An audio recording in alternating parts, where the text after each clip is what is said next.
Saudi আরবের বিভিন্ন প্রান্তে অভিযান চালিয়ে ২১,০০০-এর বেশি অবৈধ প্রবাসীকে গ্রেপ্তার করেছে দেশটির আইনশৃঙ্খলা বাহিনী। তাদের মধ্যে ৮,৫০০-এর বেশি প্রবাসীকে ইতোমধ্যে নিজ দেশে প্রত্যাবাসন করা হয়েছে।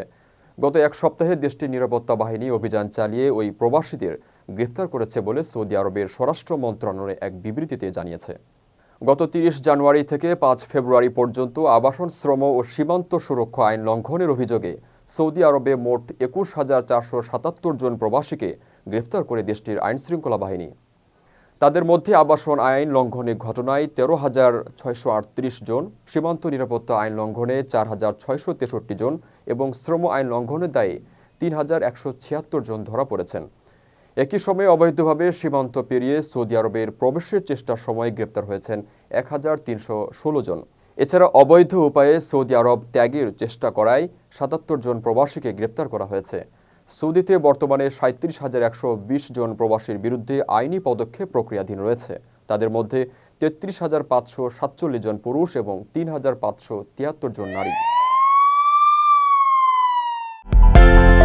বিদেশ থেকে প্রিয়জনকে উপহার পাঠান প্রবাসী শপের মাধ্যমে। যোগাযোগ করুন স্ক্রিনে দেওয়া নম্বরে।